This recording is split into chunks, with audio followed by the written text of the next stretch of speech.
Hey guys, let's get into this. And before we do get into this, I'm going to tell you something. It's July. It's hot as hell out there.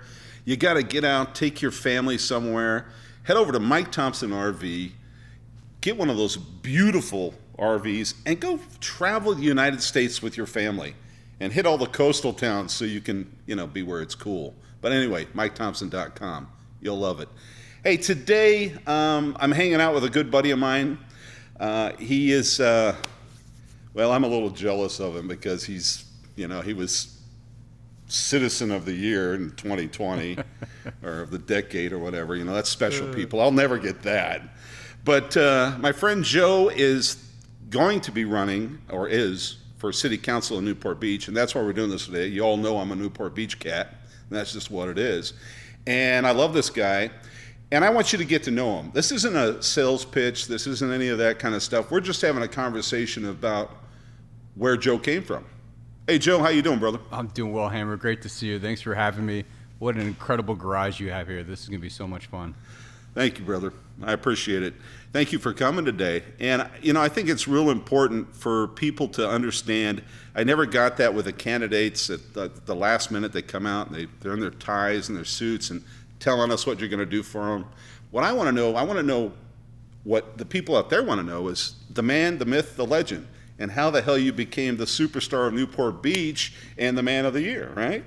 So let's start with Arizona. Yeah. Okay. So, look, I was born here, Orange County, 6 months old, went kicking and screaming to Arizona. My father got a job opportunity with Jonathan Tisch to open up a Lowe's hotel. So we moved to Tucson, Arizona at 6 months old. And I couldn't wait to get back to Newport Beach. So I graduated from University of Arizona, 2006. I owned a bar when I was 19 years old, so I had a liquor license in my name. Whoa. Talk about 19 years old and you own your own bar? Yeah, talk about peaking early in life, for sure. In Arizona, you're allowed to serve alcohol at 19. You just can't drink until you're 21.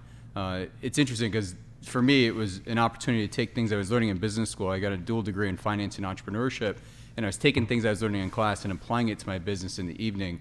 So it was an incredible opportunity. But yeah, I graduated, and then, like I said, I couldn't do another summer in Arizona, and I always knew I wanted to get back to Newport Beach. So in May of 2006, packed up and moved out here to beautiful Newport Beach and haven't turned back.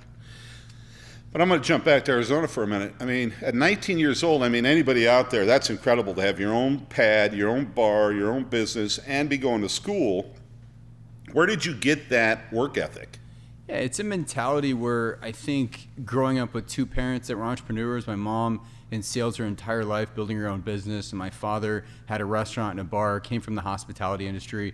It was an opportunity where I saw them create this financial independence, and they created their own independence in life, and it really freed us the opportunity, like you talked about earlier, about traveling. And we did that every summer. We'd take off for 5 or 6 weeks and just go travel the country. So for me, I always knew that was something I wanted to do. That's amazing, dude. At 19, I was still, I don't even want to tell you what I was doing. It wasn't good, okay? But yeah. So you come back to California, and you decided you don't want to get your brain baked in Arizona. So you come back here, and you start another company. Yeah, right? It was interesting. I moved to Newport Beach, and I think quickly you realize as an outsider coming in, somebody who's born in this area but not raised here, you really realize how special and how unique of a place Newport Beach is. Amen, brother. And for me, it was one of those things where I want to have a meaningful impact in the community that I love and a community that's been supportive of me. So for me, I realized quickly and early that you needed to have ambition and be successful to afford the ability and the lifestyle that comes to be in Newport Beach. Now, that being said, that's not what makes us Newport Beach. What makes us Newport Beach is the contribution. It's the fact that people like you, Hammer, and others have continued to get involved, get engaged, do wonderful things in the community, and give back to make Newport what it is. Well, the only way I contribute is usually money at the bar, but that's okay.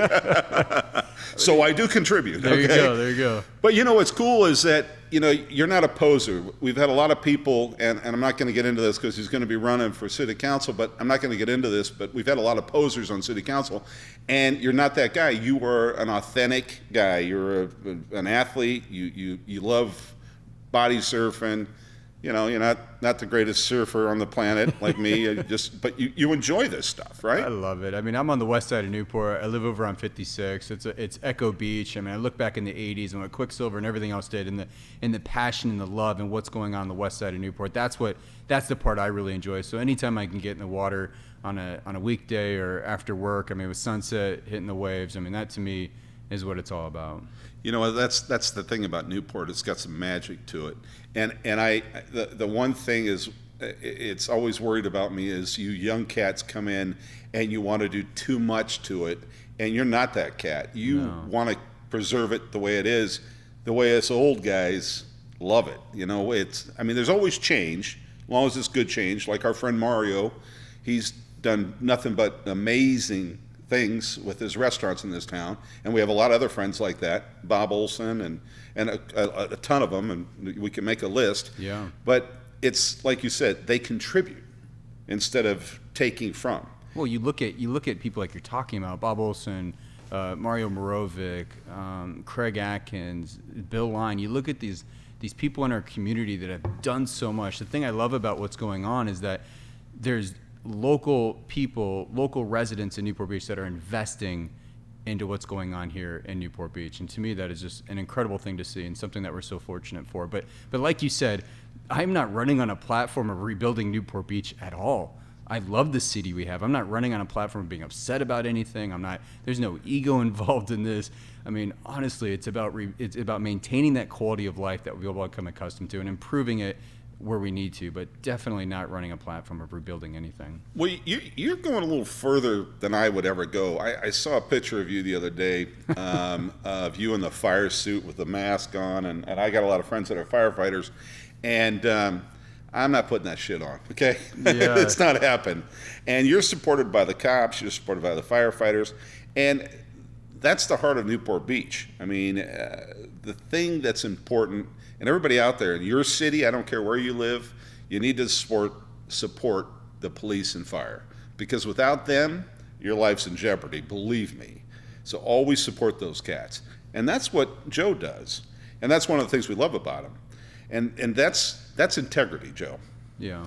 No, I totally agree. And I think when you look at local government, so much of Newport Beach is about public safety, and I call it the threat of the Los Angelesization of Newport Beach. You don't have to go that far to look at neighboring beach communities, whether it's Santa Monica or Venice, to look at that threat to quality of life. And I mean, I couldn't think of a better police and fire and lifeguards across the entire country. And I support our cops, our fire, lifeguards, and that's why they support me. I remember the power of blue. Yeah, exactly. I remember during some of the issues that were going on when it was defund the police or whatever, what I did is I went out to our Newport Beach Foundation. I said, guys, let's go get the Ruby's food truck. Let's call Steve Craig. Let's get the food truck. Let's get some burgers. Let's get some shakes. Let's go to the police station. We went to the police station over there, and we fed 150 cops and firefighters. And to me, it was all about, hey, guys, we're here. We're on the same team, and we support what you guys are doing. And that's awesome. And guys, I told you we weren't going to get there, but we fucking got there, didn't we? It is what it is. But the point is, guys, we got a cat here that's one of us, all right?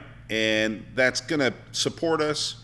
And, you need to get to know Joe and, find out what he's all about. And that's what we're starting today. Okay, guys? So, Joe, tell us why you're running for city council. Yeah, it's interesting. You go back, when I first got involved and I started trying to build my social capital, I tried to figure out how am I going to contribute to a meaningful impact here in Newport Beach. And for me, I got involved in the Chamber of Commerce. I joined when I was 24. I became the chairman of the board by the time I was 29. I then got appointed to the Harbor Commission, so I served on the Harbor Commission for 4 years. There's no doubt in my mind that the harbor is our number one asset in the city of Newport Beach, and I enjoyed every moment of that. It was really instrumental in helping get rid of some of the derelict vessels in the harbor. While I was on the Harbor Commission, we got rid of 26 boats on the water that were derelict.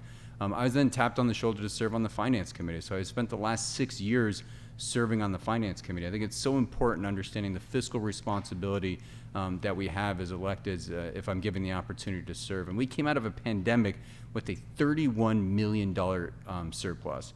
That does not happen by mistake. So for me, experience matters, and especially in a local election like this. So my calling was clear. My calling was to serve the city of Newport Beach. Guys, let's make this clear. Cats like me, I'm too greedy. I got to do my own thing. I'm playing, having a great time, doing my podcast. But when I have brilliant people like this on, people that will contribute to the community, guys, that's who you need to be, and that's who you need to vote for. So, guys, Joe's the guy. You'll see a lot more of him on this program. We'll catch you next time. Peace out.